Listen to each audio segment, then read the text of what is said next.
Greetings, everyone. It is such an honor to greet you and speak with you in this way once again. As many of you know, my name is Kazaya. That is a name that humans can call me by. And today I have a message to share. It's the first of a two-part message again.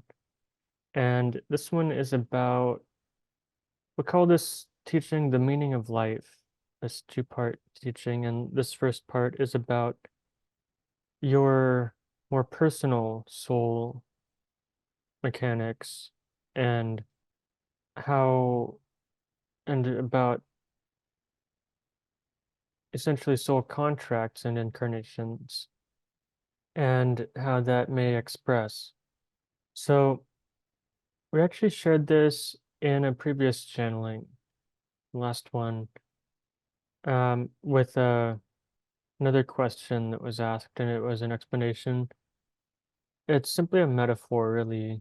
We like to use a lot of metaphors to help you understand things. And so we'd like to say that souls are to heaven, the divine realm, as fruits are to the earth. You can kind of equate them in a similar way.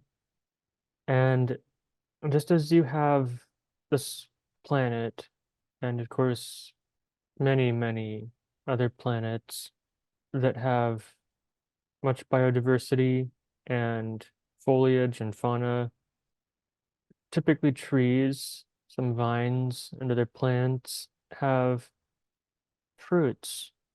These, of course, tend to manifest and grow after flowers on them.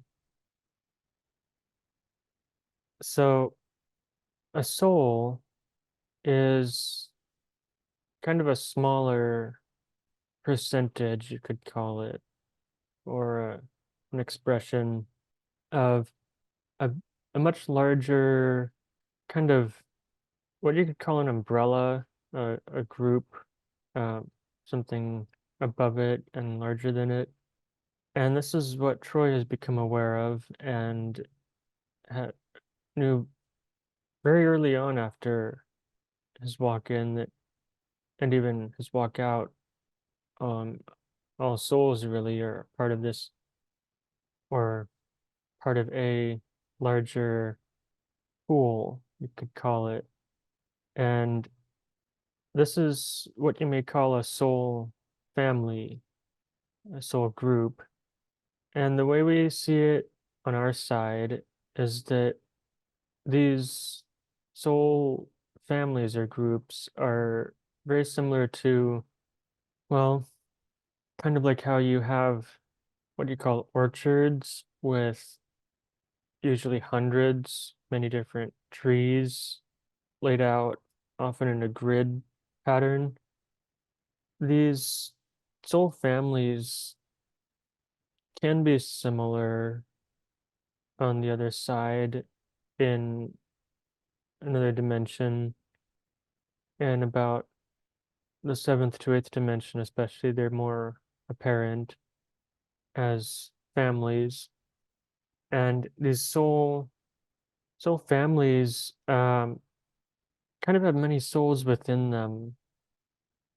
And what you know is the human soul as your own self has memory. You each have your own track records of all these different lifetimes that you have memories of, the the foods you like to eat, the activities that you like to do,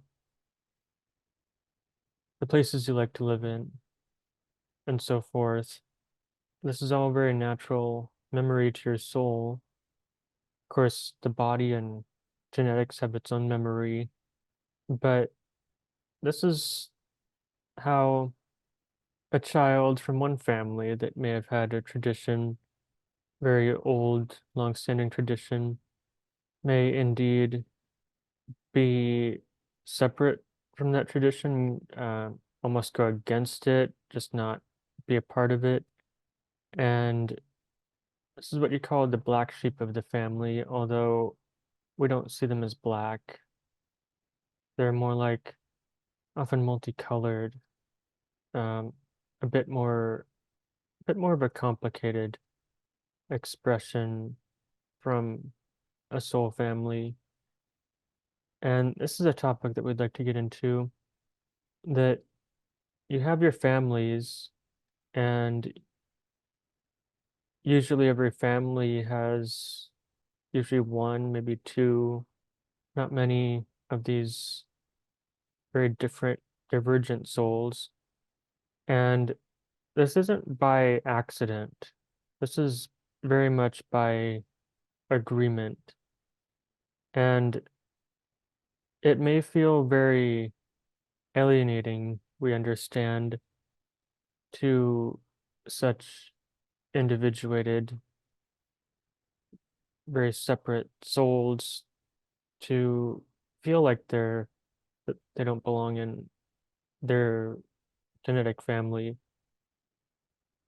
And that's okay. Their soul still agreed to do that. And the souls of their parents, immediate family, and larger genetic family also agreed on the other side before their bodies were born to have these experiences, these some shared aspects and love within a family. That some families have much conflict too and hardships with each other. And each of these souls had these agreements written already to be each other, and for the divergent soul to be as they are. And there can be many reasons for this, often for the benefit really of the divergent soul, as well as the the rest of the family that may seem very traditional, in some eyes unawakened, so that they each learn their lessons either within their mortal lifetimes or after. And there's no judgment on the other side of their free will and how quickly they learn their lessons. These more colorful divergent souls are they're you've come up with many names for them. You relate them to rainbows and crystals and different colors on your planet. Um, some of them indeed come from other planets, and they agreed to have this experience with the rest of their genetic family for the purpose of offering lessons. The offering is, of course, the other person's choice if they want to pay attention to it or receive it. But still, the colorful divergent soul brings in their own unique wisdom and lessons really from kind of from the other side, the from other truths, other planets, other systems, other dimensions. Often, though, with the essence of the love and light of the source of God, the Almighty. However, they each have their own expressions that and flavors that each of these divergent souls come in with. We see it as very beautiful, though, in these changed times, especially in what you call your current time now, that many of these divergent souls, especially who are highly resonant with each other and share exactly the same many of the same origins and gifts are now finding each other. This is also by agreement. Each of you and everyone does not just show up here haphazardly and learn things randomly. It's a collective agreement. And we understand that there have been what you call many years of fairly unpleasant darkness and separate energies that delayed many of these connections of colorful divergent souls coming together. Now, it is very important that you all do, and that many of us connect because what is going to be happening on this planet requires it and is going to need it. We have given the prophecy in recent teachings of what we titled the end times, but again, there's not really an end. It's just the next change, and we are in some ways pleased that we get to participate in this change as Seraphim and beings from other realms and other dimensions, although we don't judge it and get emotionally excited about it as much as humans do. So the reason such communities are coming together, such very old, experienced, and bright beings are coming together and now aiding and collaborating with each other, is because this planet that you call Earth is finally reaching its period of integration. And of course, many cultures have known and have records of many long periods of these cycles of thousands of years long cycles, eons, long counts, and such. And there's never been a moment, though, like this one, even within so many of what you call millions of years of evolution in these cycles, millions of years of progress.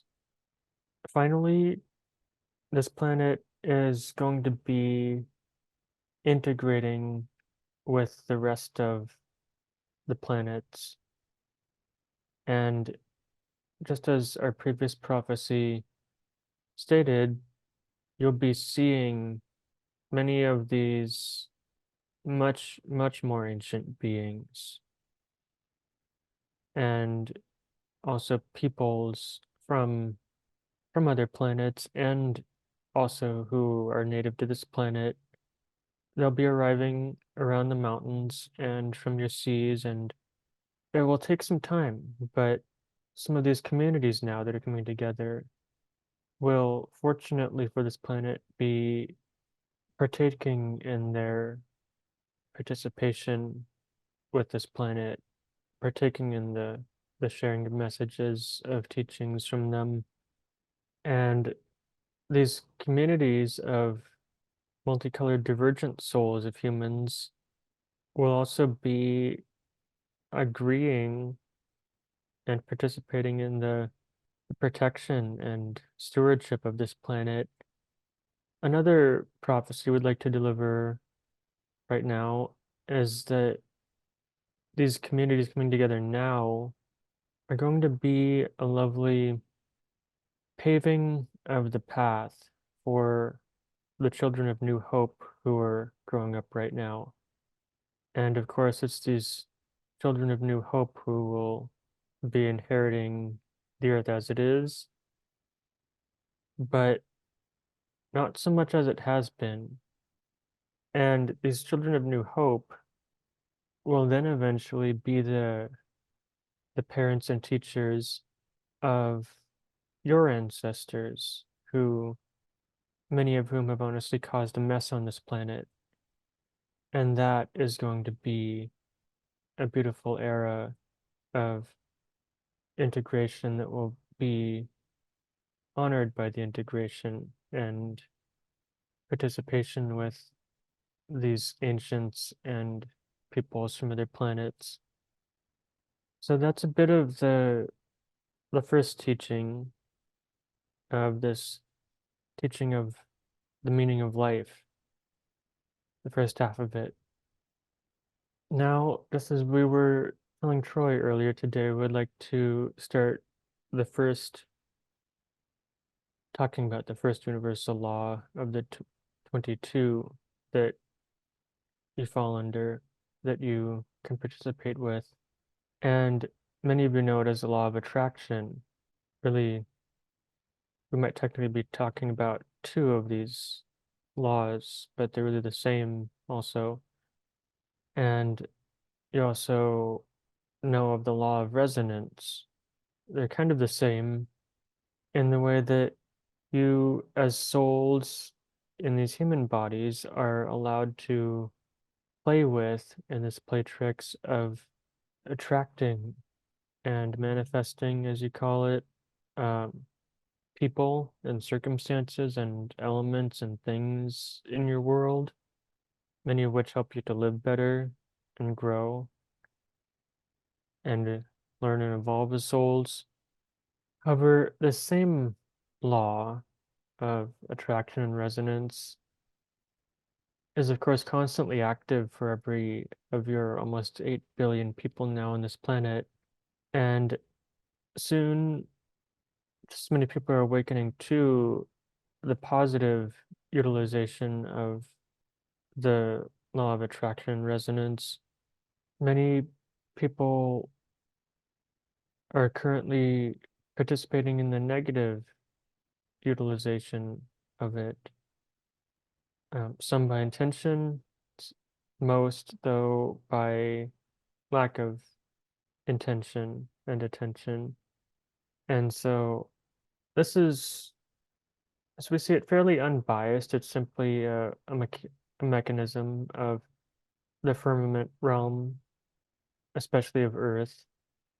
Each planet and each sun, we'll say, does operate within different energies and ways of behaving, but it's still part of the gift of responsibility to learn how to be aware of and participate within this law and these sets of laws. Last part of this teaching, and that really applies to all of them, about these 22 universal laws, is just as you call it, as within, so without. What you harbor and hold within you is also outside of you. We wish you well and great blessings on this day and the days ahead as you may embrace and choose change. Thank you very much.